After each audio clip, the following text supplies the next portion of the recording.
I had the knife in my pocket though, but when I looked, everything was on the ground. And yeah, I'm looking at her. I tried to cut her throat. I shot her. I tried to cut her throat. I'm assuming I tried to beat her with the pipes if there was blood on the pipe to get her to die quicker, and then choked her with the rope.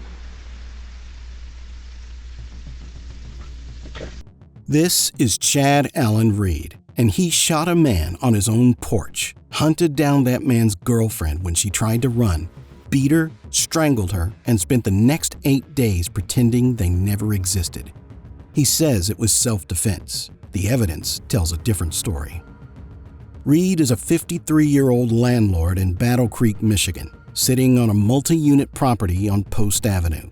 He lives on the first floor.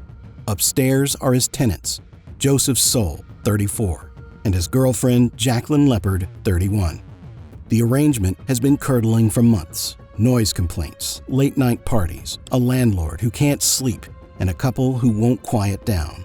It's the kind of dispute that plays out in 1,000 rental units every year. It doesn't usually end the way this one does. On October 7th, 2020, an argument on the porch turns physical. Soule pulls a knife. Reed pulls a gun. One shot, and Soule is dead before he hits the ground. Lepird comes out and sees it happen. She runs. Reed doesn't let her get far. He fires at her, corners her in the backyard, beats her down, and strangles her until she stops moving. 2 people dead in the space of a few minutes. What Reed does next is the part that gives him away. A man defending himself doesn't need a plan. Reed has one. He wraps both bodies in plastic, loads them into his truck bed, buries the load under a tarp and construction debris, and drives the truck across town to an abandoned garage on Lathrop Avenue. Out of sight, off the property, away from anyone who comes looking. And people do come looking. For over a week, Soule and Lepird are just missing. Reed tells families they took a trip. Someone calls in a tip that he's been scrubbing the place down, bleach on the 2nd floor, blood near the kitchen he can't quite get out. The house on Post Avenue catches fire more than once before the truth comes out, and no one's ever pinned down why. On October 15th, 8 days after he killed them, Reed picks up the phone himself and calls a police tip line. He confesses to the shootings. He calls it self-defense. Detectives already know better. They've got 2 bodies, a hidden truck, a cleaned-up crime scene, and a man who's had 8 days to build a story. And they're about to spend the next several hours pulling it apart. You can't fix it, but there's 100%. I can promise you, there's closure for families. For them, yeah. For them, 100%. Like, I can tell you from the last Amber Griffin, I'm sure you've heard of that one. No, the family's struggling right now, just because they don't have a body. So.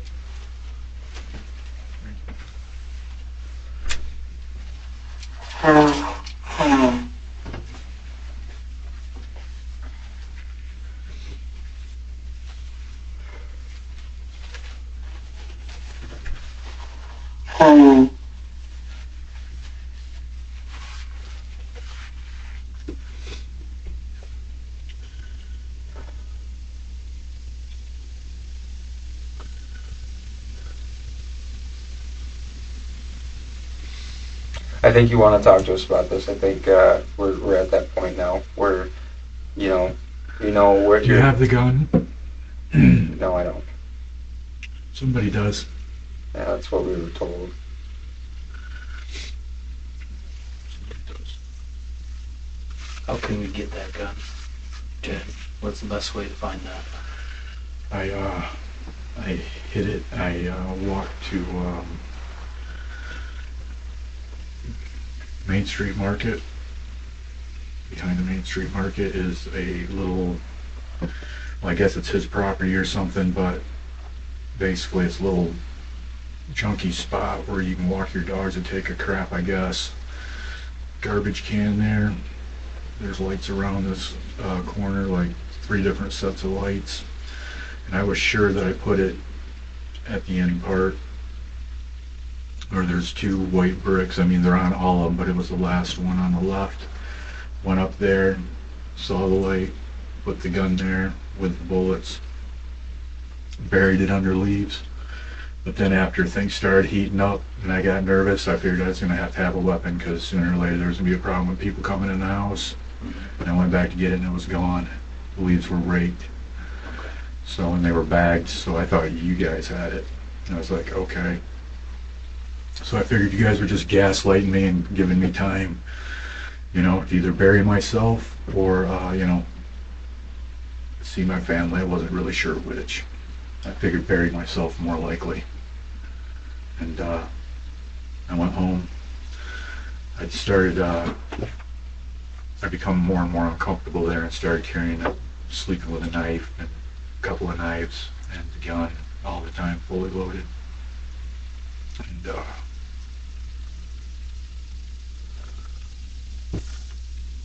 Did you get another gun then? no, I wasn't able to get another gun. I did try. That was my mom's gun, my mom and John's gun.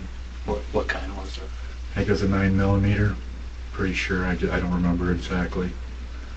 Like a High Point or something, real cheap. The case was at the house, under the stairs.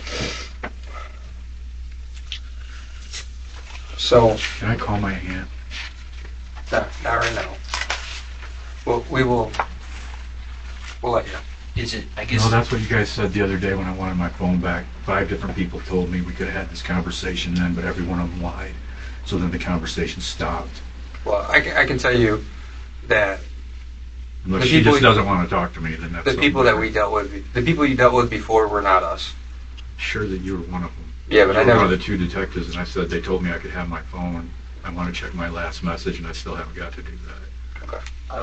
I'll tell you this, Chad. I promise I will call her before we're done today. I'll ask her if she's okay to talk to you, and I'll give you that opportunity to talk about it. Should have just came in last night. Right, should have just came in last night instead of trying to get one more day with them.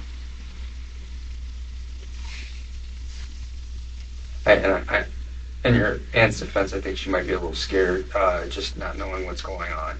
So, No, they're afraid of me. 'Cause I get... I mean, I don't know. I can't even remember. I know I confronted them, but I can't even remember if I confronted them because I thought they tried to poison me, or if I confronted them about something else. I just can't fucking remember. And I thought he was being aggressive. And then after I thought about it later, after everything went down, I was like, no, he's probably fucking afraid. He pulled a little black knife, and I pulled the gun, and I just shot him immediately. And then things got all fuzzy where'd that happen at? at the house. It's his knife. You said black knife. Like, would you say like Just a honey little black knife, you know? pocket knife? Yeah, like something like that. But like the blade was open. And I thought he was raising it up. Now, when I think about it, just like maybe he was cringing. I don't know. And I just shot him immediately. Not even. When you shot him, did he drop right away? He fell back, and he said, "Why?" That's what I remember him saying. Why? I think I'm pretty sure. And then things kind of went black, and I thought she was right there next to him. And the next thing we're in the backyard, and I brutalized her, and she's dead. I'm choking her out with a rope. But I had the knife, and apparently I've got the knife on the ground, the gun's on the ground, there's a fucking club on the ground, metal pipe. Apparently I've used all this shit trying to kill her. No.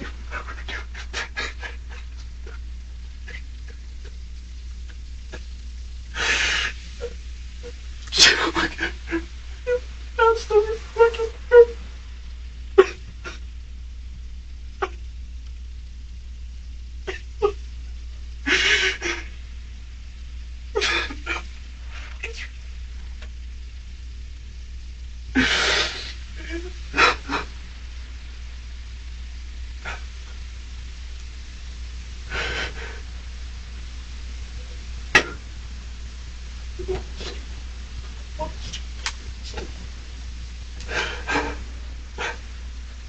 Do you remember then what happens next, Chad?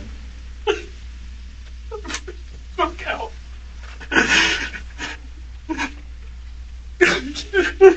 Go back in the house.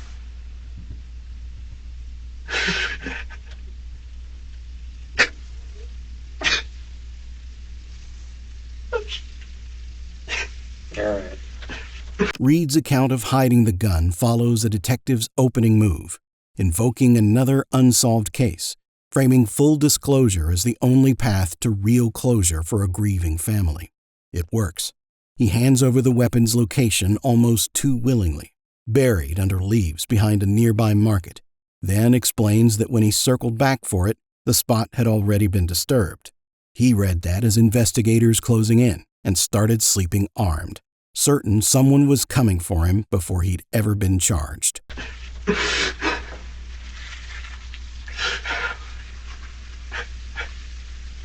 I want to go fucking. I want to go to my face. I'm just thinking. I'm fucking gonna get out of this. What the fuck did I do this for? It was the thing or not that I can run it about.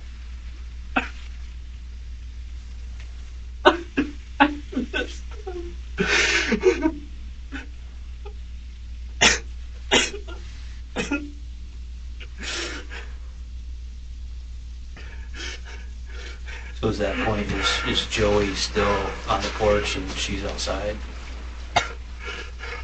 She's outside, but I finally go back outside. Joey's not on the porch. I don't go out the front door because the porch light's on. I go out the back door and I go around. He's gone outside. He's gone over to the fence. He's right over here by the end of my fence. Oh, so he got outside? He got outside. But he's on the ground. He's not moving. And the knife's there with him. And I check him for a bolt. He doesn't have a bolt. And I'm like, I gotta cover this up. So I drag him into the backyard next to her. And I take a black tarp, plastic, whatever the hell it is, and throw it over him. And I go inside, trying to think, what do I gotta do? What's next? What's next? Because I don't want to be locked up. I don't want to get caught for this. I don't want my family to be shamed any more than they've already been from the past. And,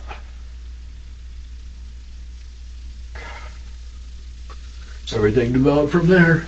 I pick his knife up, and I'm gonna pull them in the house and dig the bullets out of them, because I know the gun's gonna be traced back to my house. To my mom, at least, who lived with me. And I bring him in the house. And I just kept looking at him. I just couldn't do it. I couldn't even believe what had happened. And Joey's pants had come down. I pulled his pants back up. And they're just laying there, and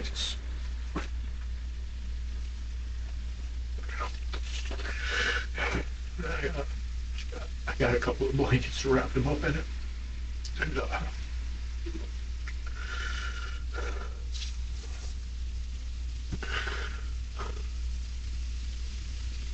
Were they both inside at that time? yes, they're inside of my kitchen.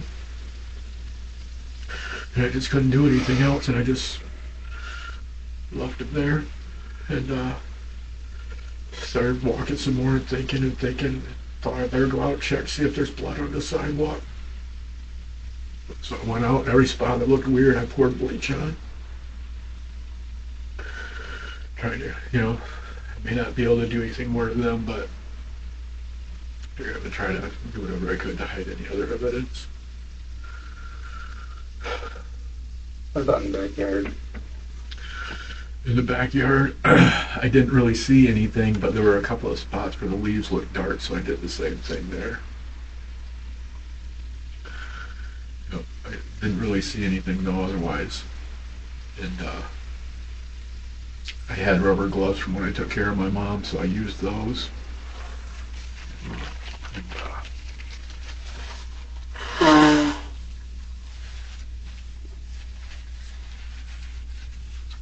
can't remember if they were with me there for 2 days or 3 days. Were they in the house with you, is what Yeah. you're saying? Okay. And then, I just kept looking at him. Were you able to get bullets out or anything? I couldn't do it. Couldn't do anything else happening.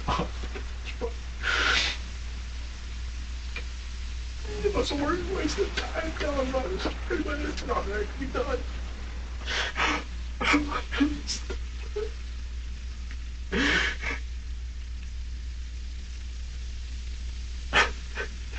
so what'd you do with them? Well, people kept stopping by, and I felt like I was running out of time, so I ended up putting them in my truck. Put plastic over them, you know, covered them with leaves. And then I moved them. After you guys had been there the one time, I moved them over to put them in a garage. They're just in the back of my truck in a garage covered with leaves. Right now? Right now. What garage are they at?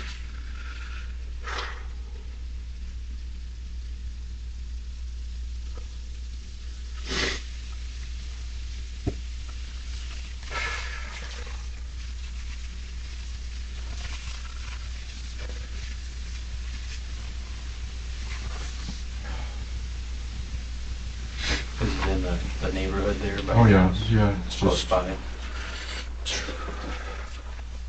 it's on Marjorie. House on the corner right here. Tan house. My house is right here. Hang a right. It's right here. So posts go right on Marjorie. Yeah, unless you're coming from, you know, the opposite end. But for my house, yeah, you go right on Marjorie. And the next street up, I don't know if that's Lathrop or what right here, but it's the main house right here on the corner. Marjorie and Lathrop. Yeah, whatever this is, because the post parking area is right there. Is anybody over there? Is anybody I don't over there? think so. When I went in, there was stuff in the garage, so I simply moved it around, made space for my truck, and pulled it in there. What's the house look like? Do you remember? It's tan, I think. Okay. It's a small house, but the garage is tan with or a beige-ish with a pretty wide door, and the garage door up in the left corner is crunched down. Is the garage attached to the house? It is not. Okay. And there's no other entrance to it, it's just the garage door.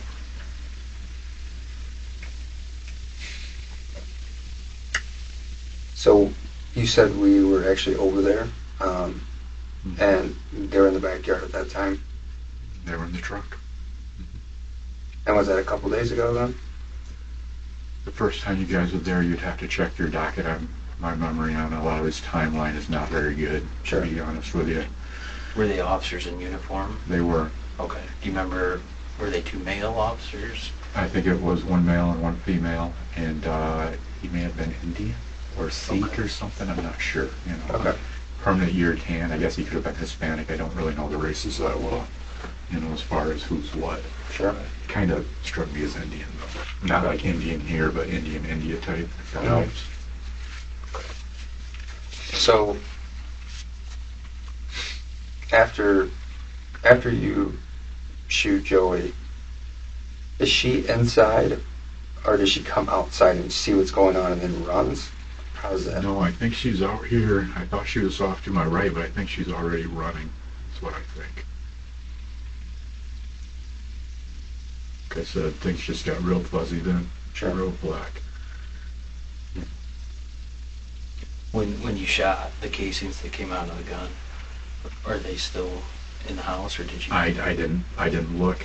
Oh, did you pick them up or anything? No. Okay. One would be on the porch and one would be in the backyard, I imagine. Okay. And besides the stuff that I've tossed out, everything else is in a blue trash can that's sitting in the front seat with the truck. I mean, the dirty clothes, the knife, which since I initially started to dig with him and I put the knife to him and I just couldn't do it. And so I cleaned that off, but other than that, and I don't even remember what else in the container, but But you said which knife? His knife? Joe? his knife, yeah, the knife that I had on the ground, the big one, I tossed, and I don't know where I tossed it. And you said clothes. Whose clothes will be in there? Mine with blood on it.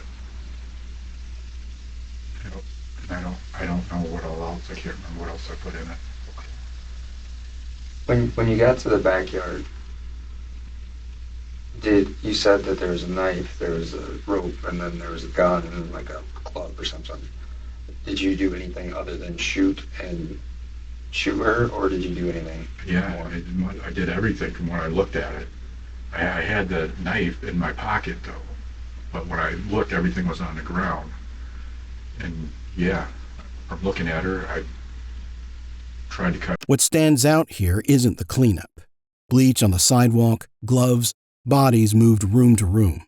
It's how Reed reconstructs Lepard's death. He doesn't describe strangling her. He describes finding a rope, a pipe, a knife around her body and working backward, assuming what each object was used for. It reads less like a confession than a man piecing together a crime scene he happened to be standing in, memory conveniently dissolving right where the violence gets specific. Tried to cut her throat. I shot her. I tried to cut her throat. I'm assuming I tried to beat her with the pipe since there was blood on the pipe to get her to die quicker, and then choked her with the rope. Okay. Was the knife the one you would carry around? Yeah, it's one of them. I have a hunting knife.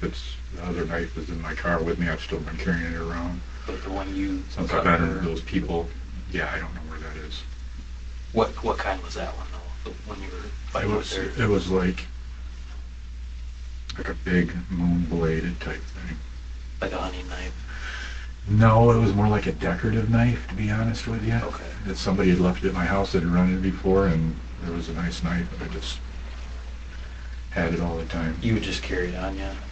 Well, I started carrying all the stuff on me when they were in and out of there a lot with their druggy buddies. Okay. Because I was seeing a lot of shifty people come in and out, and that was making me uncomfortable. So are they still wearing clothes right now? Yeah, I made sure to pull his, because when I drug him back there, I think, well, no, when he was out front, actually, his pants were down, I pulled his stuff on. So yeah, they're dressed. What are they wearing? Just regular clothes. I mean, I'm not sure exactly.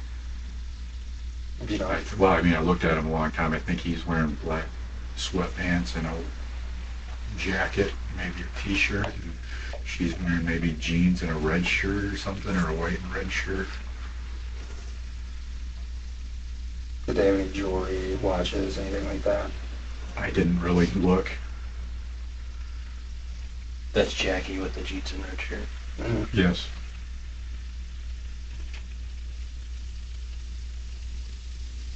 And Joey pants. He had black sweats, it sounds like, right? And then what kind of shirt did he have on? Black and white, like this is a black and white, I think. So it's like a hoodie type thing? Or Yes. just shortage, yeah.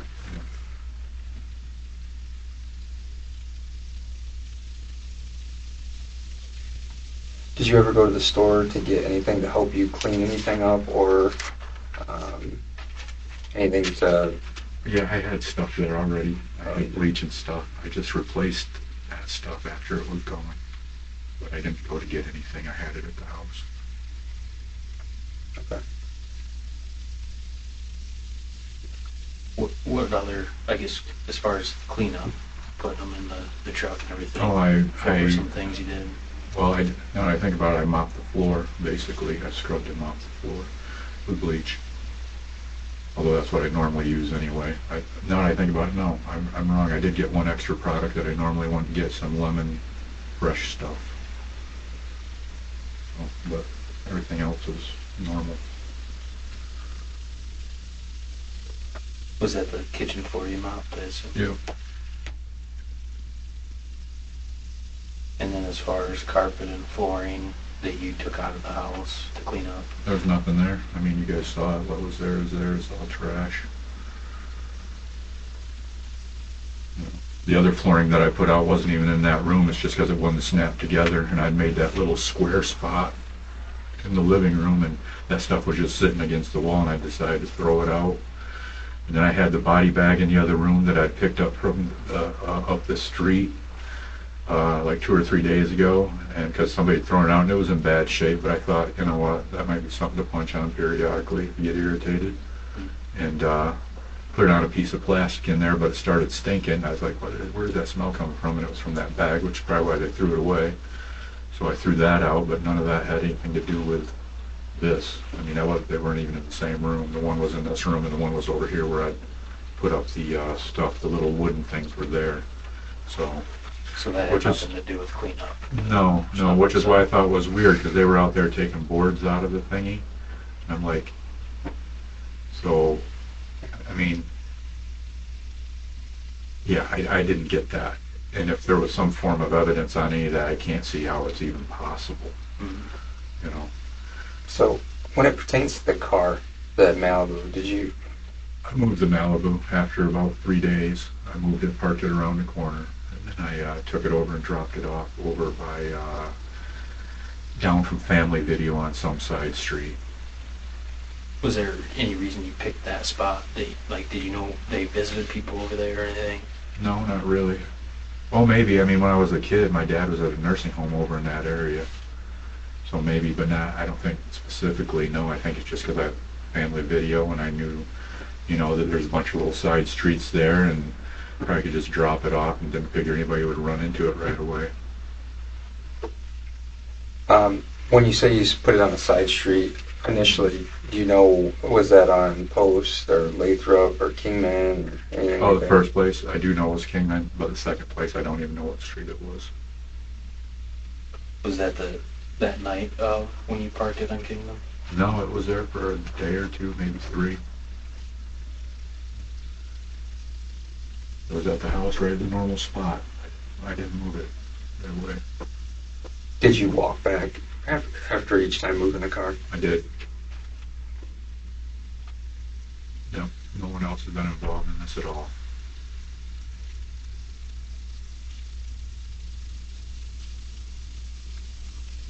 The car keys, did you bring them back to your place? I did. And I've tossed them into the woods somewhere. And I just did all that today, and I threw their phones out. And, what else was I threw out?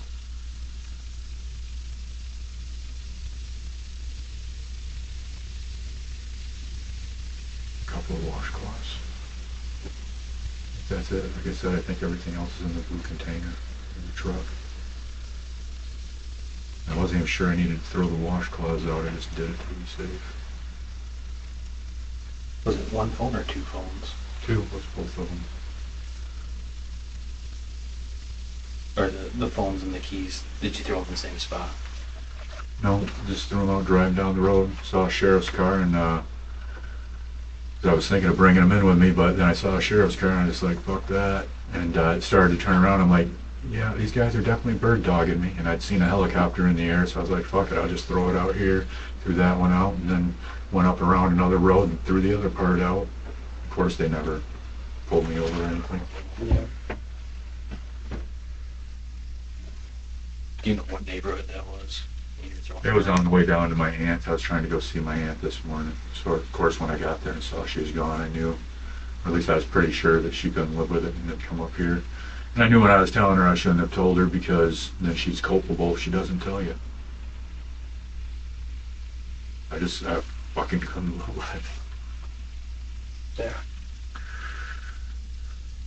I wish I could go back in time because make that not happen. Should have just stayed inside. I can't even remember what I confronted him about. And well, the poison, if I was poisoned, might have been kind of important, but it doesn't even seem like it was that. It seems like it was nothing. But the response, obviously it must have looked like something. Yeah. Well, honestly, it probably doesn't mean anything coming from me, but what you're doing is super brave. And honestly, the closure that is going to come from this for the family, I can tell you with experience dealing with several homicides, that the family needs this. And even though it happened and it sucks, this part at least gives them that I can rest easy knowing where they're at. Because it haunts people for a long time, not knowing where their family's at. Right. So, I know it sucks, and I know I didn't want it to happen, but No, I don't. I believe. That's why I still can't. I believe you. You know. The level of detail here splits down a strange line. Reed can map out exactly which street he dumped the Malibu on, which side of the road he threw each phone out on when a patrol car spooked him, but goes hazy the moment he's asked what the victims were wearing. It's selective precision, logistics recalled with total clarity, the people themselves reduced to guesswork.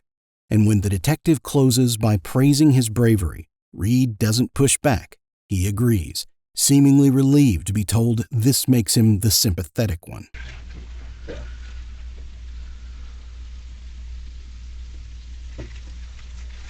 Is there anything else that you can think of that might? I mean, that green pipe might still be sitting against my step in the backyard. And there was a bucket out there, I just poured some bleach in it, that silver bucket or whatever that's laying out there, and I just stuck the head of it in that.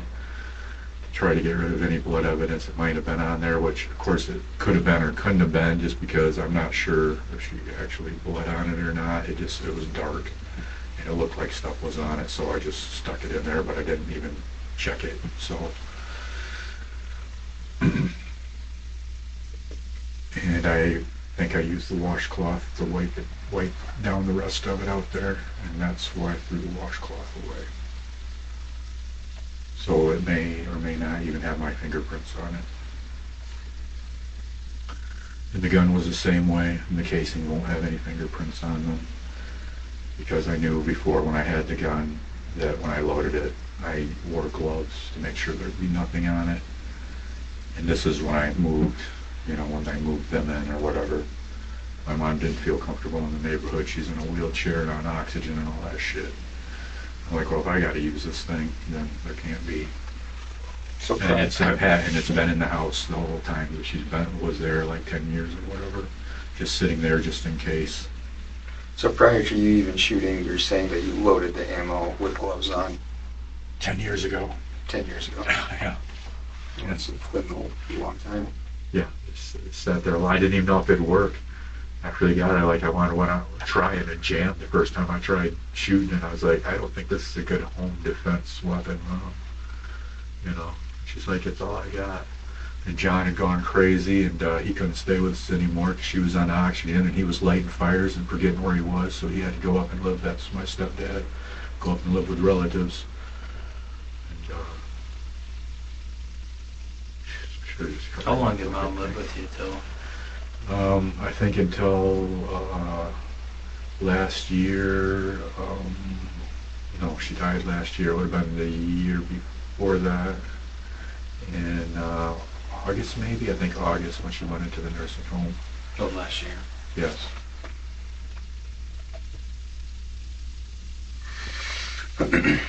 So usually what we do is take a break and make sure we're not missing anything. Do you need anything right now? Do you want water? Yeah, I guess water would be okay. Water or coffee? Yeah. I have both. All right. If possible. Yep. So we'll step out, we'll give you a minute, we're going to get you some coffee and we'll get you some water, and then we'll come back in and talk to you if that's okay. All right. All right. And is there any way I can try to message my aunt? I'll call her. I'll call her and just ask if she's comfortable talking to you. I'll let her know that you were honest about everything. Just tell her I understand and I'm sorry that I brought her into it. Yeah. Hey, she loves you. She said that. She said she's been the only one for you for a long time. That's right. So. And if she could, before it comes out on the news, I'm sure they'll be splashing my picture. If she could let Jennifer and them know so they can let my kid know. Okay. And my other daughter apparently has some mental problems up in Grand Rapids. I would like her to let her know. What's her name? Because apparently you guys had contacted her and she was flipped out. She said she was going to need a couple of days to process it. So her name is Gabriella. I think it's Lee Van Bellen. She just found me a couple of months back. So That's your other daughter. yeah, so not so good for her at all. She has mental health issues apparently. She's the older one, but the younger ones with Jennifer and Scott Hunt. And I would like my aunt to at least let those two know what's coming. And I imagine my sister and them over at the cop shop already know, since they looked to see if I was arrested yesterday or not. When you say they would look to see if you're arrested, Sure, they're either sheriffs or police, like you guys, my one sister know. Oh, yeah. So my aunt, after they talked to him, I think my aunt thought maybe I would turn myself in last night, but I just couldn't bring myself to do it. I'm on one more day looking at stuff. Okay. all right, we'll get that water, get some coffee for you. Thank you. Just knock on the door. Obviously, it's mic'd up, so you can knock on the door and we'll be right here. We just have to go down the hall and grab it. So it'll be a couple minutes. Okay? You want me to grab you some more tissue real quick? I might need some. I'll grab that real quick before we go get that. Let's start with, do you normally carry your gun everywhere? Is that like a normal thing for you? In the house. I started carrying it all the time, and a knife all the time, sleeping with it. Is there a reason why? I don't know, I just started feeling real uncomfortable all the time. I don't know why. Did it have anything to do with them? It was before them. Yeah. It was before them, yeah. But they kind of exaggerated it a little bit, I think, just because of the in and out all the time. I figured out, of course, they were drug addicts and the people they were running with. But I've been doing it for a few years now. When you would carry the gun, would you have it in a holster or anything? No, just stuck in my pants, Okay. in a pocket. Never got a holster or anything. Like I said, it was my mom's gun, and I just had it there for defense. When she came there, she was not comfortable having, but they lost their house and they had to come there. So, and she gave it to me and not John, because John was losing his mind. They actually had two, but the other one went down to the aunt that you met or whatever, and it went off to some other relative. Okay. So that he wouldn't, have access to it. So Gotcha. apparently both of them should have went off. So, you carry this because you're feeling uncomfortable and paranoid, as you said. A little bit. So, do you take any kind of medication for any kind of mental illness of any kind? No, they wanted to give me stuff, but I just kept telling them no, because What kind of don't stuff? feel right. Well, I know in the past they wanted to give me some sort of a serotonin uptake thing, but I don't know what that was called. I can't remember. It's been too long. And then Sunny wanted to give me something, but it was more for depression. And Sunny is not her whole name, but that's over at Summit Point. no, she's just the doctor over there at Grace Health. It's not family. Oh, Health okay. anymore. And when I'd seen the guy there too, he was talking to me, the red-headed guy, but I'm just like, no, the problems I have are real. All right, the problems I have are real. Most of them are based physically, so, I just wasn't willing to add more meds. I already had, been screwed over from doing antacids and all kinds of stuff. So it was just like, no. I just wasn't willing to keep adding more and more stuff to it. Like right now I have my medicines out in my bag, and all I have is the muscle relaxers for my back. And for when my insides start vibrating too much, and what is it? The lidocaine, which is the antacid, which I can drink to numb things out. And then what is the other thing that I brought? I have a kind of a steroid thing too for my head. I have dermatitis or whatever. Maybe that's the other one that I brought, I think. But that's it. But I don't have any other pills that I'm taking. I stopped taking all this stuff. And most of the time on the psychotics or whatever, the mental meds, when they offered them, I just didn't want to take them because they have a lot of side effects. Like the time before when they were saying you should probably try this, they're like, but it'll make you gain weight. And I'm like, you guys are telling me to lose weight. That doesn't make any sense. So, So the things they're suggesting is more for depression. I think so, yeah. The most telling shift comes after the break. Once the detective softens things by relaying a personal message from his aunt, Reed volunteers that the hypervigilance, sleeping armed, carrying a knife everywhere, predates Soule and Lepird entirely. He admits doctors have offered him psychiatric medication repeatedly, and he's refused it every time, insisting his problems are physical, not mental. It reframes the paranoia he's been building around the tenants as something that was already there, looking for a target. I think most of the stuff was for depression, yep. And the things that you're on now are for physical things that are going on inside of you. So That's like, what I think, yep. So what things do you have going on inside? Like, do you have? I have IBS, gastritis, GERD, whatever that is, where you get the acid reflux and stuff. I have concussive syndrome. Apparently, like, it's been happening a lot more where, like, I feel like, well, the only way to say it is I feel like I'm getting hit with sonics or like a TV signal in the head where it like makes my, I'm assuming it's my ears making my body vibrate or whatever, and my stomach and, you know, like my arms. I mean, it's real. I had to go to the hospital once because it was causing me so much pain, and they had to shoot me up with stuff and morphine to get it to stop. And I'm like, is my body vibrating? They're like, yes. So I was like, okay. And so I guess that's like, and we looked it up, and it's maybe just tinnitus, I don't know, but I've never heard of it where it makes your whole, you know, body like vibrate. And, you know, that would make me sick and nauseous, of course, and really uncomfortable. But, you know, that would come and go, although I got real consistent maybe, well, during the period when my mom left, maybe 6 or 7 months, but I thought maybe it got worse because I got this,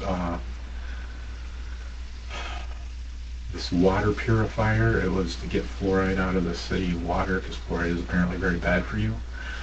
And, anyway, the damn thing was leaking oil into it, and I didn't know, and I drank that for about 10 days, and Dr. Zoe had put me on something for the concussive syndrome, and I can't remember what that's called, but he's down at the hospital here in town.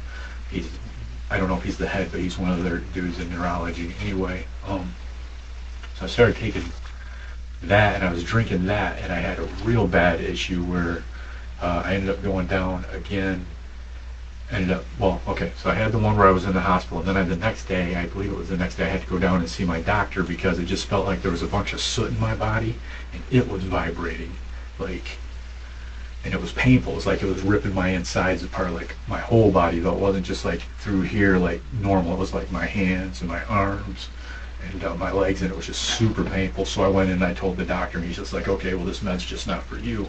But I didn't realize at that time that the stuff that I was drinking, you know, was having oil leaking into it. So it could have been that, or it could have been the combination. I don't know. It did seem to calm down a little bit after that. I mean, I didn't have to go to the hospital or anything, but I could still hear and feel the stuff because it, like when it was initially happening, it felt like my eardrum just exploded inside my head. It was so fucking painful. It went on for hours, and it was like I was stuck in my seat. I couldn't get up, and I tried to get up, but I couldn't. It was ugly. So I know you talked. Any of that I don't think any of that has anything to do with this. You know, I don't know. No, I was just making sure you're okay. You said something about them possibly poisoning you, and you thought they might be poisoning you. What did you mean by that? Well, they were giving me food a lot, but you know, extras or whatever that he'd get from his family and stuff would come in, or they'd cook something and they'd share it with me. But after they had, I called the police. I'm sure you guys have the records. I called the police a bunch of times because they were, you know, they were fighting all the time, beating on each other, and then they started breaking stuff in the house. And after they broke the, when I was up there, I saw that a table was missing, and I asked them, and they're like, "Oh no," and I'm like, "No, it's this table right here," and they denied it. And they broke a hole in the wall. They'd already broke the back window out, and they're like, "Yeah, we'll fix it." And the front window was busted out, like it just popped out. And they're like, "Yeah, we'll fix that too. We'll take care of all." And I was like, "All right." And I'm like, "Well, you broke the stand, you didn't tell me, so I gotta take the rest of the furniture back downstairs and put it on the porch until you guys stop doing this shit." And So they helped me do that, and then he brought food the next day, and I ate just a little bit of it, and it just was real chemically tasting, and it made me really, really sick. And that's the thing, like I felt like I'd been getting better, and like the vibrations and stuff had gone down, and it wasn't happening as often. And then I ate this stuff, and it didn't taste right, so I didn't eat a lot of it. But then I was really sick, and I felt really sick for a couple of days, and I thought they might have poisoned me because they were pissed that I took the furniture back that I loaned them. I don't know, And I was just like, no, that's just probably fucking in your head. But then after that, I couldn't go out for my walks anymore. I'd start walking, and I'd gotten more and more time. I mean, I went out for maybe like a block or two, and that's all I could get, and I just felt really bad, and What do you remember what the food was that he made for you? Yeah, well, I don't know that they made it. He said it came from his family's house, but it was like his grandma had made it. It was like an enchilada. Yeah, it wasn't taco stuff or a wet burrito, because I asked him, I was like, oh, that looks like a wet burrito. I like those. It was an enchilada, and then there was something next to it that wasn't sauerkraut, but was sauerkraut-ish, and maybe I don't know, it had a sweet taste to it, and almost like there was some corn in it, like it was made out of some sort of corn, but I don't know what it was. I never actually tasted that before. There wasn't any problem with that. I just didn't like it, so I didn't eat that. But what I did like, in the few bites that I took at the first thing, something just wasn't right with that. It just didn't seem right. It was chemical. It was something was wrong with it. And I'm like 99% sure on that, but I can't be sure if that was some sort of spill or accident, or if they actually tried to poison me. But I thought, I put a message in my phone like, hey, if I die from poisoning, that these people poisoned me, because I was like, seemed like poison. You got so sick. Yeah. How many days were you sick for?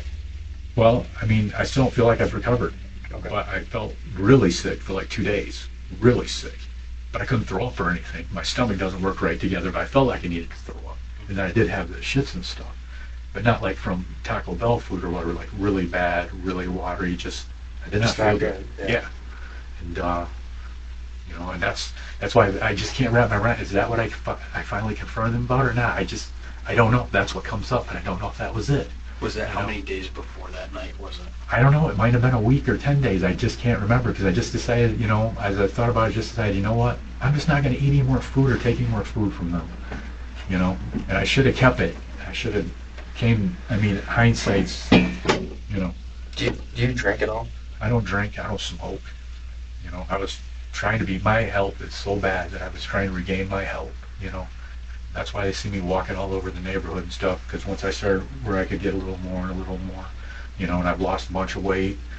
I was trying to get more active because I wanted to try to go back to work and get something going, because like my house is a shithole. I don't like living that way, and I don't have my mom to take care of as an excuse not to be trying to do something else, When my health was super bad, then I just couldn't, and when I got the help from everybody, so when we went down there to finish taking care of my mom before she passed, I started changing my diet big time, because I thought that maybe this concussive syndrome, once they took the med away, I called them and they didn't have any more meds.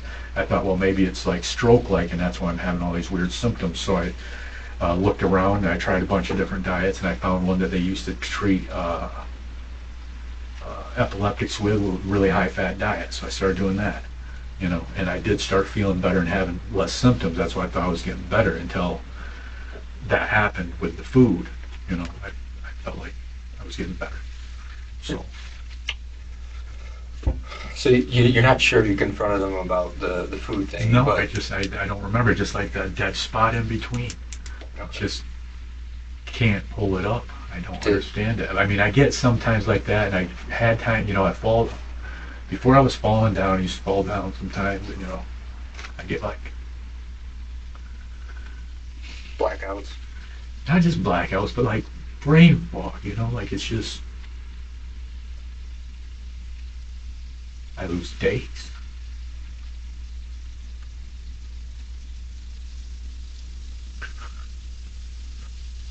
I'm not crazy. Was there anything going on that night before you confronted them, like they were doing that was aggravating you? No, that you can remember? not really. I mean, they're not really that aggravated besides running it out of the house 30, 40 times a day. And since they come back talking real fast, then they have to run back out in 15, 20 minutes. I assumed they were doing coke. You know, and I'd smelled pot in the house and cigarettes before, but, you know, that's no big deal. That's all legal now. And, no, not really. Nothing that I can think of. That doesn't mean there isn't something. It's just nothing comes to mind. Is there anything pertaining to Jackie specifically? Did you do anything else to her? What do you mean? The physical illness narrative does real work here. Reed builds an elaborate case for being the one under attack. Poisoned food, unexplained vibrations, blackouts he can't account for. Recasting himself as the target of the household rather than its threat. The convenient memory gap lands exactly where the confrontation would need explaining. And when the detective narrows in on Jaclyn specifically, asking if he did anything else to her, Reed doesn't answer. He deflects with a question of his own. Like, did you do anything other than the actions you're talking about? Was there any kind of sexual things that happened between you two? Maybe a month ago or something, when they were split up, she invited me upstairs and wanted me to eat her pussy while she watched gay porn, female gay porn, and I did. And then I freaked out about it because I started realizing, you know, and I thought it maybe before that she was, you know, trading her body for drugs or sex, because a couple of times she had people in there. She told me the one guy was her dad over and over again, and then I finally met her dad, and it wasn't the same guy. Mm-hmm. And I'd heard him talking in the hall before, and I just thought I'd really fucked up, so I went in immediately and got an AIDS test, which apparently you got to wait on. I didn't realize that.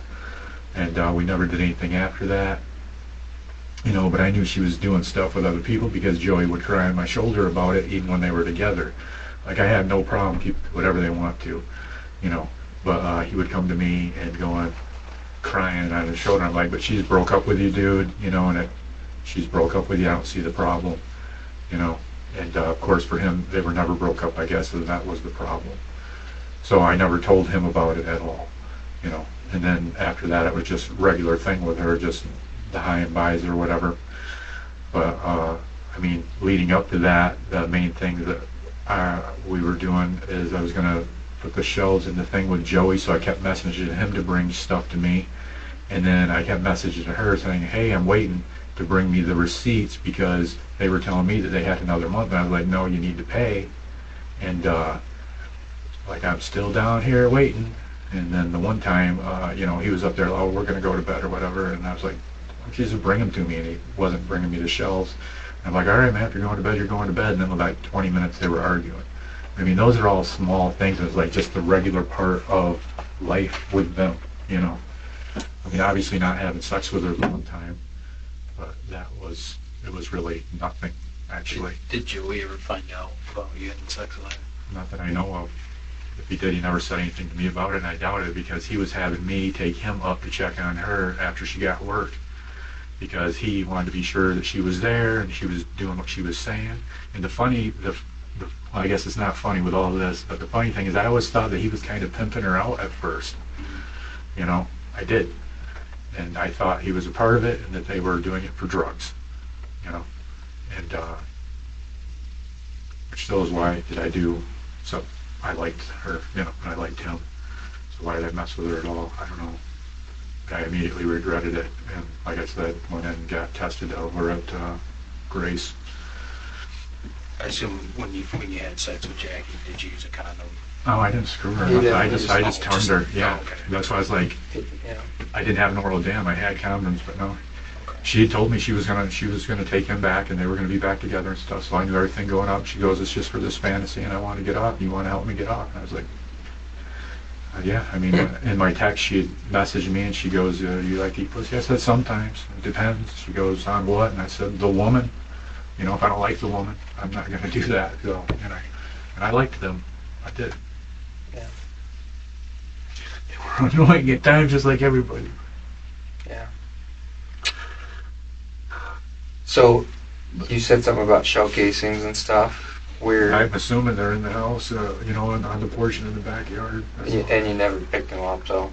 No, I didn't. I mean, the backyard is such a mess. I didn't even bother to look, to go through everything. I figured that, if everything went forward as I was doing it at the time, where I wanted to get away with it, that I'd have the yard cleaned up sooner or later, and it'd just pop up. And the same thing with the front porch. Of course, I didn't expect you guys to be there, and I expected everybody, I expected you guys to get them, obviously, Yeah.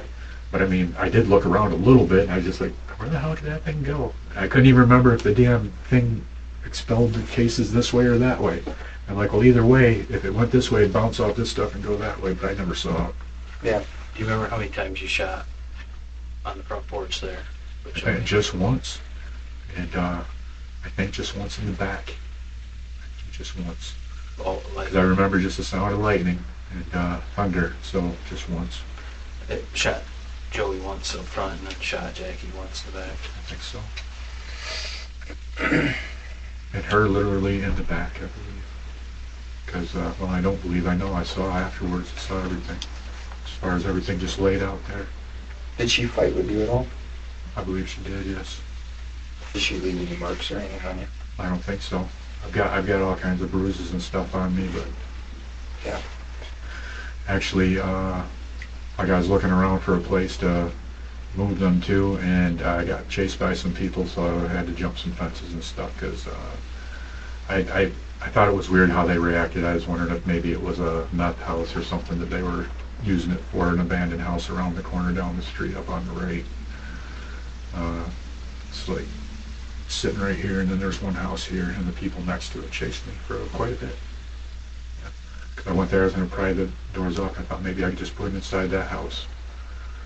Instead I have to take them out in the woods somewhere. Did they chase it because they just thought you were breaking in the house? It could be that too. But I mean, the house has been sitting there for years, empty, and it's boarded over, and it's got broken. It just seemed like a real surprising reaction. And I know it was a meth house before, Where so was it's that? boarded up.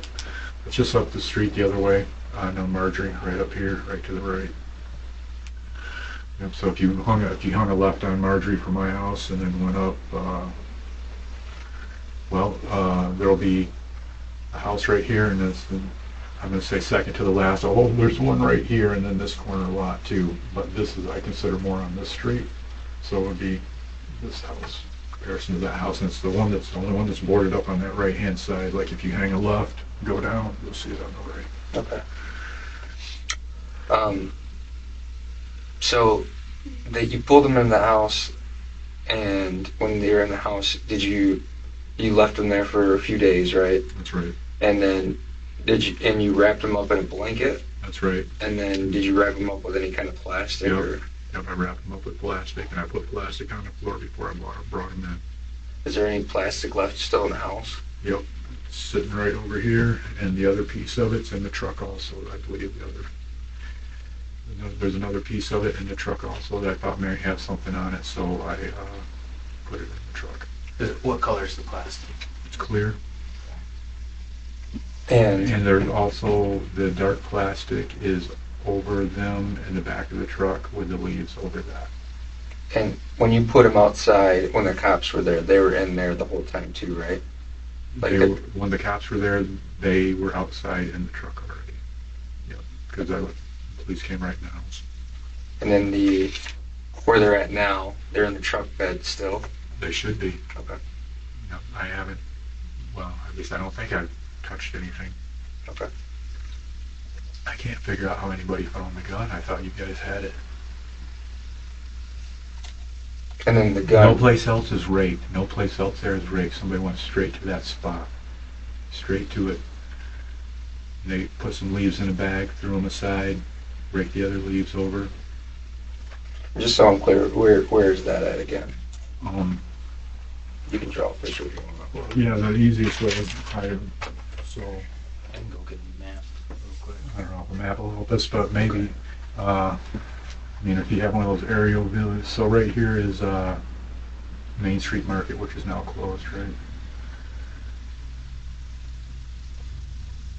Up here is the laundromat. Mm-hmm. And then there's this little curvy road right here. Leads up and around here with Main Street.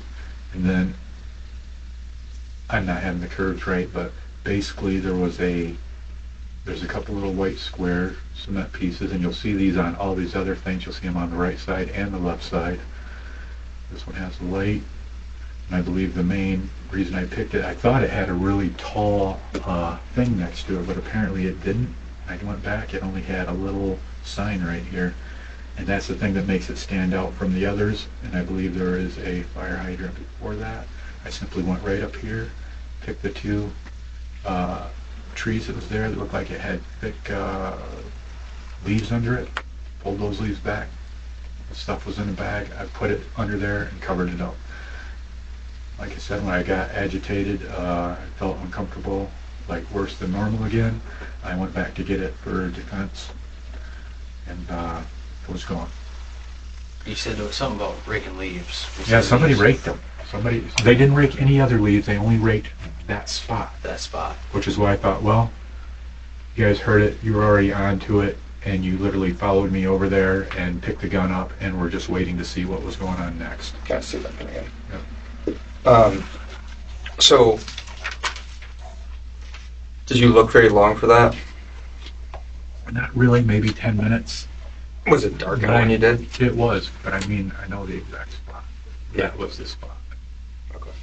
I didn't go any deeper because I wanted to be able to find it, Yeah. you know, if I needed it.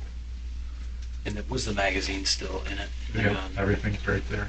Asked directly about anything sexual, Reed doesn't deflect this time. He volunteers a detailed account, then immediately builds a defense around it. He liked her, he liked Joey. He regretted it instantly. He got tested right after. The confession functions as a preemptive damage control, framing an affair as an unfortunate accident rather than betrayal. Then, asked to pinpoint where he buried the murder weapon, the same precision returns instantly. He sketches the location from memory, down to the tree and the sign, without a second of hesitation. The bullets, there were even bullets from the other gun that was in the house, and those went too. Because obviously, being an ex-felon, I cannot have guns. Because you said you put everything in a bag and put it there. That's right. So the gun, bullets, what else was in that bag? That would have been it. Oh, okay. Both sets of bullets. In a bag, what kind of bag was it? I believe it's a gray Walmart bag, but it may have been double bag. Oh, like a grocery bag, plastic bag? Yep. Okay. Do you have anything else for me? When you confronted Joey, or he confronted you, did you see him with the knife in his hand at that right No, beginning? I'm sure that I confronted him, and then he pulled it. Then pulled it. And I thought, that he was going to escalate, but now I think that he was afraid. And that's when, because you would have had your gun. I immediately pulled it. Was it like on your hip Just kind like of thing? immediately. It was just right here in my pocket. Okay. Just that quick. And you remember? As soon as he started moving, I started moving. And Okay. it just... Are you guys on the porch or inside? We're on the porch, and I'd just come in the porch front door, and they were just coming out. Oh, so you were coming in Mhm. the porch. That's right. Was Jackie like in there behind him? It seemed like she was to the right of him. He was right here, or maybe she was even in front of him and to the right is what it seems like, because I don't know how she got by me otherwise. Oh, okay. So when you shoot him, where do you go next after you fired a shot? Oh, I'm sure I turn around and start chasing her. Oh, because she comes right by out the door. Right. Oh, okay. So this is the front door, or the porch area. This is the front door. Where you said they were coming out and you were coming in, or That's right. and then so They were coming out the main door, and I'm coming in, or they're coming out the main door, and I'm coming up the steps into the house. and were you standing off this way or over No, here? I came straight in through here. So when you shot him, which way was he? Was he over He here? was right here. He was like, so he's at the corner, Yep, he's right here in this door right here, it seems like. and then she kind of bypassed you. Yeah, I think she was in front of him and was already bypassing me when this started. I can't remember exactly, but I think so. And then she goes out and around the house, and that's where you follow. I think so, yes. Okay. So you didn't once he shot and she's went by you. Do you then go right away? Can I track? I think I missed her. Okay. She didn't get away, so I must have right. Was she running, or I guess how did you catch up to her in the back? Do you remember? I don't know. Okay. I don't know at all. Do you remember shooting her while she's running, or did she fall, or don't remember? I don't know. I don't. Okay. All I know, what I saw afterward is horrific and brutal. It was the worst. I know you mentioned the knife, the rope, and the pipe. You said you had the knife with you. Did the rope and the pipe, did they just by chance happen to be like right there, you think? Or I think they had to have been in the area. I think the green pipe is just something that has been sitting out back for a long time. It came from my buddy Ron's house, and I don't even know why I kept it, but I'd had it for a very long time, and I can't remember. The rope's the yellow rope, and I can't remember. I know that I used it for something out back, but I don't remember what. Okay. And I think they were just laying there. Okay. So, and what were, if you remember, you shot her, and then she was on the ground fighting with you. Did you try to cut her neck first, or did you try to choke her first? I think I tried to cut her neck first, I think. Since I was choking her as she died. I'm assuming that I tried to make it quick. When you cut her, is she on the ground facing you and you're over top of her? I don't know. I don't know. The pipe, at what point do you hit her with the pipe? I'm not sure. Okay. As a matter of fact, I'm not even sure if I hit her with the pipe and then cut her. Yeah. I don't know. Yeah. I'm sorry, guys. That's okay. This is all I can give you. It's okay. But the rope's the last thing you... I'm sure of it. That I'm sure of. Yep. That you can remember that detail with the rope. Yeah, because like everything just opens up and I can see, and I can feel her go. It's just like when my mom took her last breath at the hospital. It's just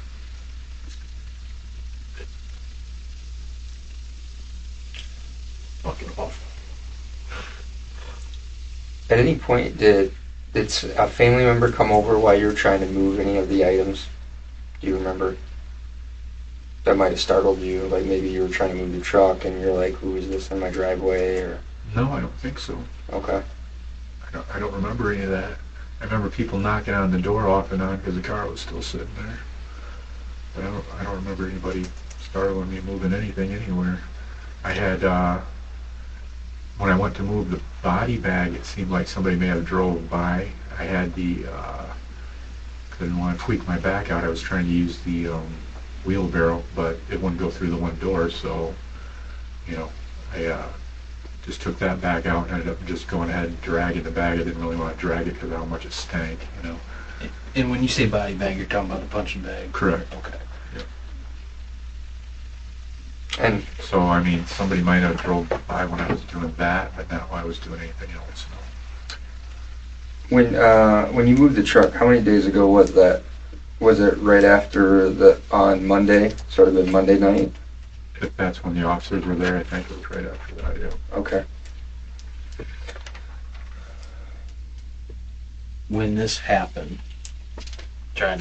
we got an idea when it happened. Do you remember like the date or day of the week or time of night it is? I'm not 100%. The last time I actually remember seeing them before this happened was Tuesday morning, and I don't know if it's 2:45 p.m. or a.m. It should be on my phone. He brought me the shelves so we could do the thing, but then they had to go, so we didn't get to doing it. But at least the other shelf was downstairs that we were going to cut down. It was a piece of an old desk or whatever I had. We were going to take those and put it inside the cabinet so they could have a couple of shelves for upstairs, a couple of more shelves for the kitchen. And that was during the day? When Joey I think it was during the day. It could have been at night, though. My schedule for sleeping was all screwed up. Theirs is obviously all screwed up. They partially screwed mine up, but it was screwed up before that. So when you confront Joey, then is Is it dark out? Yeah, Nighttime? yeah, it's dark out. I think it's late. Okay. It's late. And I don't even know what I was doing outside. I don't know if I was just out for another long walk, Okay. if I wasn't sleeping and stuff. That was the one thing I joked about them fighting. I said, well, at least you guys are helping me get a lot of exercise because I don't want to hear that shit, so I'm just out walking. And I started, texting them sometimes being shitty about it and telling them, because I told them, go fight outside or go fight somewhere else. You got all these relatives, Yeah. And Okay. you weren't. Was there anything, like, as far as knowing close to midnight at the time when it happened? Could you? It could have been later. It was dark, so It it was could have dark. been later. Yeah, I'm not 100%. But it was dark. Later into the night. Yeah, Sure, yeah. okay. Like moon up thing, maybe 12, maybe 1, maybe 2 or 3. I'm not even sure. Okay. Like, all of our schedules are that out of whack. And I was going for walks, up to the point where I got sick, at any time of the night or day or whatever. And, but then I don't know, I must have went out to get front of them about, I don't know, because I can't think of why I was out there. Okay. I don't know. Of course, because all the stores were closing early. So, and it was definitely dark enough, I'm sure. It was late. The gap in this segment is almost surgical. Reed can walk the detectives through the choreography leading up to the shooting. Who was standing there, who moved past whom, the exact pocket the gun came from.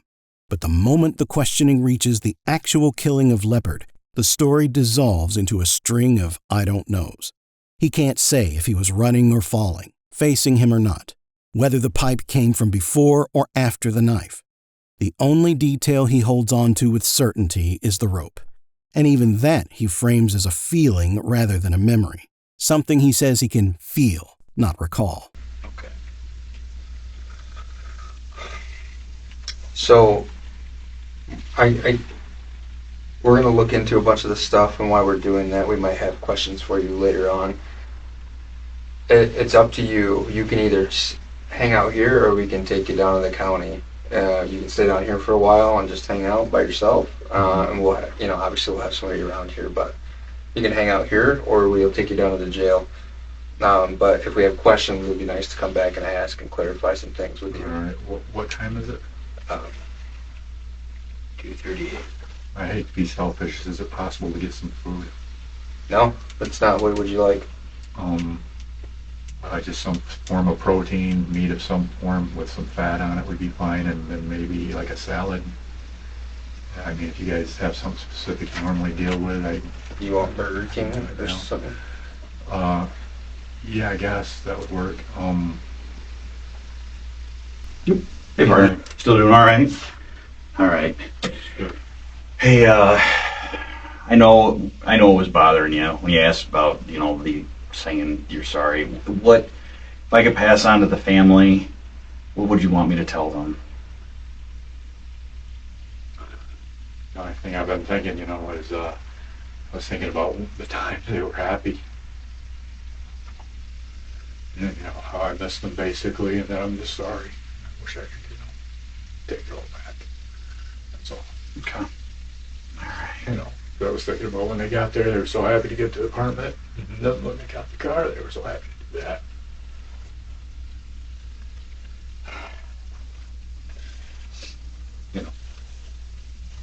That's all. And that's all right. Just I like, mean, it's just, but it's fucking meaningless, It's just No, like it doesn't change anything. You know what, though? It's not meaningless. It really isn't, because the thing is that, it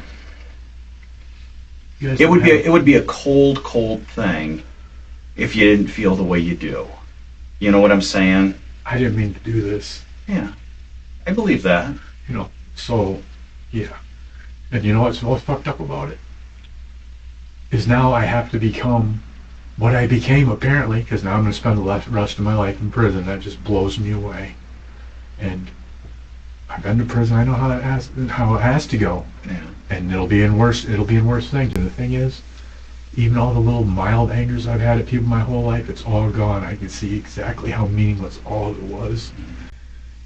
And I wasn't even that upset with them. And I don't, it doesn't matter. No. It's, it's one of those things that in life, we don't really, we sometimes think things are worse than they are, like problems that we're going through are worse than they are. And then we take a step back and we realize, man, I made a mountain out of a molehill.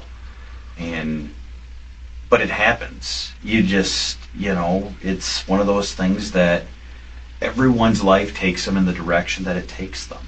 And things that, cause you stress may not necessarily cause the next person, or, that person's stress may not necessarily be something that, but we all walk in different shoes. And, it's one of those things that because of that, we don't know how that person feels at that time. So it's not, it's one of those things that you look back now and go, yeah, it's put into perspective. But like I said, at the end of the day, though, you sitting back and feeling the way you do, and saying to me, I want to apologize. Those are big things. I don't feel like they are. I know. Like it's a total fuck job, and nothing is going to help them people. But that's why. Do anything, but that's why, in the sense that you're not minimizing that either. To know that no, it's words. But you know what though? There's a lot of people that I have come across in this profession and in this walk of life that a lot of times, the fact that people are sincere and the fact that they mean, when they say they're sorry for things, that is one of those things that there are those people in this world that go, I at least appreciated the fact that that person tried. And I guess I say that to you in the sense of going, don't minimize that for yourself, because, again, at the end of the day, there's people that I've sat down and talked with, and they're just cold, and they're calculated, and they have no feeling whatsoever. You're not gonna like this, but I wish I felt like that. No. But it's a detached feeling, and I get that. I'm just saying that this feeling that you do right now with that, again, that's a human side. And that's a side that's a good thing. Yeah, where was it when I needed it? Everybody makes mistakes in life, man. And so here's another thing. You guys know I don't trust you, right? Sure. You're manipulating me to get everything out of me you can, but you should have enough now to lock me up for good. Sure. You should have everything that you need. The family should have what they need. Yeah. And I just feel like this is more damaging than helpful for them. Yeah. And I'm not there. I don't need any help. I don't deserve any help. It's fine. And I guess here's what I'm going to tell you on that. I'm not the lead investigator that's going through with everything. I'm here kind of working on some paperwork with other stuff, so I don't quite know what all you've talked to the other investigators on or anything like that. Told them everything. I'm not trying to manipulate you. I don't do that. When I talk to people, I talk to people. I don't pull punches. People that have worked with me on the street, people that I've talked to that you've either been suspects or victims or what have you, know that I'm straightforward with them. So I said that stuff to you because it was sincere and genuine. Not saying it to you to try to elicit a response from you. I don't need to do that. I can see it on your face. Well, I figured you guys want more. No. And if I write, there's more. No. The reason I said that is because there are a lot of times, too, that people can't put into... They have a hard time expressing what they want to say, but sometimes it's easier for them to put into words. I know what I want to say, that I want to take it all back. Sure.